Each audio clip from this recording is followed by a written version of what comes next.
Okay, we're off. Esther Swaffield Bray, Director of England for International Justice Mission. Good morning. Hi, Tiff. Lovely to be with you. How are you? Yeah, well, thank you very much. And it's really, really nice to see you. Now, you're based up in Durham and you're in your spare room as we speak. I am. How's it been for you up there? Oh, you know what? It's been, a bit of a roller coaster a few months, like everybody, I think. But feeling very grateful to have a house to live in and a dog to walk and so on. So doing well, thank you. Now, we have had time together in an ice cream parlour in Dallas, Texas, and in a coffee shop in Bloomsbury. But this is our first Zoom encounter. And it's, I think we're missing having a nice drink and some sweet before. That's our We'll put that in the diary. Yeah, we'll have to put that in the diary. Very good. But I want to ask you a few questions, as you know, partly about your involvement with IJM and then also about how IJM has been serving people through lockdown. So first of all, for us to get kind of a handle on you and to know a bit more about your story, how did you come to faith in Jesus Christ yourself? Well, I grew up just outside London in Hertfordshire, and I'm really fortunate in that I actually can't remember a time when I didn't know Jesus. My dad is a Baptist minister and grew up in and out of the church, part of youth groups. I was probably about 15 where I was confronted with the question just by a friend, really, in conversation of, are you in or are you out? And that was a decision really when I took that on for myself. But yeah, and it's been a wild adventure really following Jesus. I think it's been a lifelong one. Only a 15-year-old could ask or answer such a binary question. I know, it's ridiculous. And now I look back, I'm like, gosh, I don't know. It's an ongoing journey. I know, me too. But we need those teenage black and white moments. Yeah, for sure. Great story. And also, I'm always encouraged to hear that ministers' kids never know a time when they're not loved by God. That's just a wonderful thing. So you've come from a kind of background of faith and church leadership, and then here you are working for International Justice Mission. So what happened? How did that come about? Great question. So post university, I studied up north in Durham. I trained as a teacher and was teaching Geordie secondary school kids who thought I was the poshest thing out with my southern accent. But started to just wrestle with questions around what does it mean to encounter Jesus outside of the four walls of the church. I guess questions which now during lockdown we're being confronted with very much so, but starting to just wrestle with, God so loved the world, and what does that mean? And if God so loves the world, what is my place in that story too? And I really just started praying, and probably one of those like dangerous prayers really of, Jesus, what might my next step be? And to cut a long story short, I had been a big fan of IJM from afar for a number of years through various friends that I knew who had recommended IJM as people doing amazing work around the world, and just started praying really, and coincided as I was praying that IJM were looking for somebody to pioneer some of their work in the north of England, and kind of crazy God timing of prayer and doors opening and stepping into a role, originally with IJM up north and more recently IJM across the whole of the country. But I think sometimes just beginning to ask those questions, God, what is my next step? You're working around the world. How can I join in with what you're already doing? That for me was my start with IJM. And so in ordinary times when we're not locked in our own homes, what do you do day to day? What's your role as Director of England for IJM? So I'm really fortunate that I lead a brilliant team, and my team do all sorts from working with local churches to help serve churches like you guys in terms of learning about God's heart for justice, what God is doing to bring justice around the world. I'm really passionate about storytelling and about bringing these big issues of global poverty and slavery and human trafficking and bringing them into our present focus, and bringing these big numbers of millions to stories and people. So lots of work like that, lots of work with individuals helping to channel passions and callings and generosity into work on the ground around the world, and trying to act as a bit of a bridge, really, between IJM, who are working globally to protect people in poverty from violence, to rescue those who are in slavery, and then us here in the UK, and being a bridge between how we can engage in these global issues in our day-to-day, through how we give and pray and shop and work and use our voice and advocate for those around the world.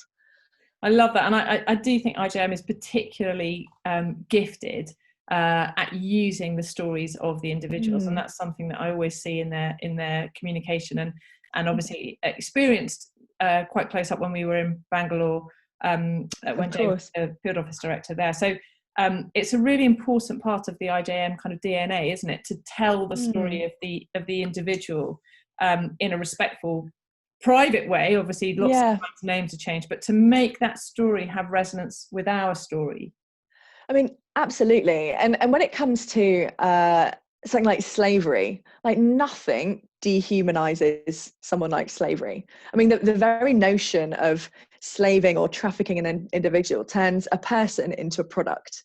You know, it replaces a name with a number, and you know, and people kind of lose the business of slavery dehumanizes. So what part of our role, and what I see as my role personally, is to help bring the humanity back to those individuals who are created in the image of God, who have a name and a purpose and a story.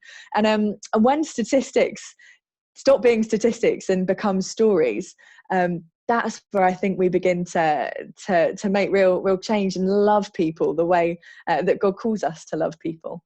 Well, so thank you for that encouragement, actually, as to how even we read the news and look into some of the issues that can feel enormous and baffling to us. And I want to just focus in now a little bit more on our present situation in the pandemic, and what has this meant, COVID-19, the lockdowns, the various things that have been implemented across the world. What's it meant for the people that IJM seek to serve? So IJM, as you'll know, Tiff, and as many of you will know, work all around the world to protect people from violence who are living in poverty, and whether that is people being protected from issues of slavery or violent oppression or gender-based violence, lots of different situations where people living in poverty are vulnerable. And what we have seen over lockdown is really those who were already vulnerable have become more vulnerable. So whether that is children trapped in with their traffickers, or those who are living with abusive situations, actually now unable to leave their homes. Lockdown is supposed to keep people safe, but there are many people around the world for whom lockdown has meant they are closer to danger, closer to violence, unable to leave violent situations than ever before. One particular issue that we've seen a real spike in during this time is the issue of online exploitation, which is pretty dark. And just for those of you that haven't come across this, it's essentially where children in a developing country like the Philippines are abused over the internet to more wealthy countries like the UK. And what we've seen during lockdown is basically a perfect storm for this happening, where you've got people at home spending much more time on the internet, and children trapped in with their perpetrators. So what that's meant for our IJM teams really is a huge increase in referrals of cases like this. We've seen 3, if not 4 times the amount of referrals compared to previous years of cases like this. But the good news is that our teams have still been working, they've still been partnering with local government in the most dark and dangerous situations, rescuing those children. There's been over 50 children rescued in the last few weeks, even from cases of online exploitation. So we're seeing the light pierce the darkness, but it's been a really challenging time. if I'm really honest. challenging. And I know that for people who might want to find out more about the detail of that, they could find out from your website, but also you've done some really good work. File on 4 and the Today programme both ran pieces in the last few days and weeks on this particular issue. I mean, I was really shocked to discover that the UK is has the third highest global demand for these online sexual services, and I found that extraordinary. Yeah. And that sort of thing, man, feels just devastating, doesn't it, for us as a nation? For that's not what we want to be known for. And yet it is people on, in our cities who are fueling some of the darkest form of abuse on the other side of the world. And these aren't abstract stories. These are children, typically very young children. Over 50% of the kids that we've rescued have been under 12 years old. The youngest we've rescued has been under a year old. These are children with hopes and dreams and young kids. And so the prayer really is that as we're seeing this kind of season of lockdown, that we would actually use this time to shine a global spotlight on this crime. We know that it is possible to change the story. We see that in individuals, we see that on national scales, and that is our hope and our prayer really, that we would see a huge public outcry that this shouldn't be happening, and that we'd see that story turn around for good. So IJM have continued to work in the field. They've continued to be able to serve people. There's been this spike, as you say, particularly around this issue of exploitation of children and in the Philippines, which people can find out more about. But is there anything in particular, is there a story that you can tell us, or anything in particular that gives you hope, even in the situation that we're in right now? Oh, you know what? There are so many I could tell you, and I'll briefly share actually two. And that is a story from just a few days ago, both of them. And the first was a rescue, actually, in a case in the Philippines of online sexual exploitation of 7 children that we saw rescued. And our team were in full PPE gear, working with the local police, rescued those 7 children who previously were looking at a future of abuse and now are free and in our aftercare home and are healing. And saw this beautiful photo that was sent through the other day of them playing with bricks and drawing and so on. It was beautiful. And just on about 24 hours apart from that, so that was 7 children in the Philippines, we saw a rescue in South Asia, and it will be a type of rescue that you're familiar with, Tiff, from a brick kiln. And it was of 360 individuals in one rescue operation. But what was even more remarkable is not only were those 360 rescued, but as the police and the local authorities basically caught wind of these people in slavery in a brick kiln, they basically looked at the entire local area. And what transpired at the end of that rescue operation was a further 7,000 individual migrant workers who had been held captive, held in bonded labour in that same area, then released and sent home. And it blew my mind, because you've got 7 little children and 7,000 in different parts of the world, and yet God cares so deeply for each of those individual lives. And it reminded me of that scripture in Amos chapter 5, where Amos prophesies, "Let justice roll like a river." And it just felt like such an amazing picture of, from 7 to the 7,000, God is still in the business of setting captives free. He is still bringing his justice. He is still making his wrong things right. And he is still inviting us all to be part of the story as well in this season. A few weeks ago, I asked one of our congregation members why she was involved in some refugee work. And she said some stuff. And then she said, well, really, it's because it won't be like this in the kingdom of God.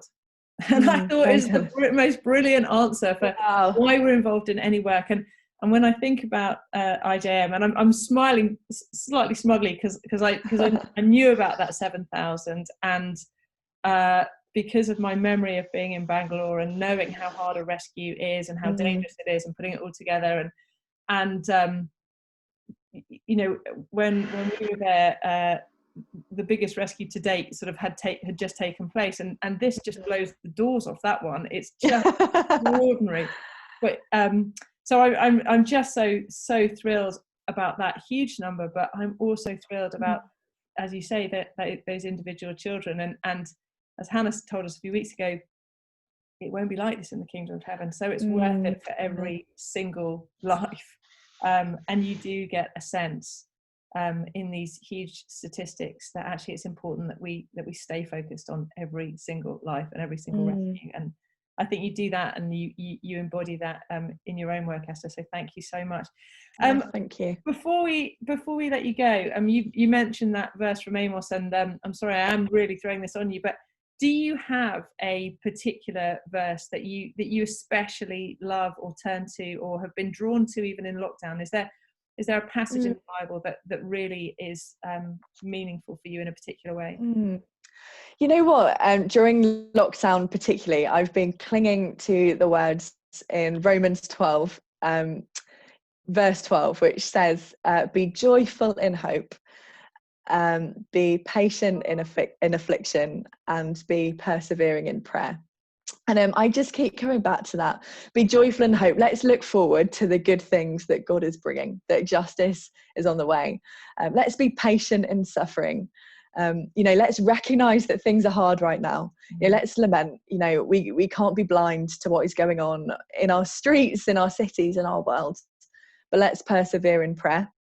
Let's not try go it alone. Let's join with God. And when the world feels like it's shaking, let's go back to that place of communion with God, of relying on that. So let's be joyful in hope, patient in afflicting, and persevering in prayer. Romans 12:12 has been an encouragement for me. Oh, I'm so glad I asked you. What a brilliant way to end. Esther, thank you so much for your time this morning, and God bless you. We're going to be praying a little bit for the work of IJM, so thank you very, very much. Thank you. Really grateful to be with you. God bless.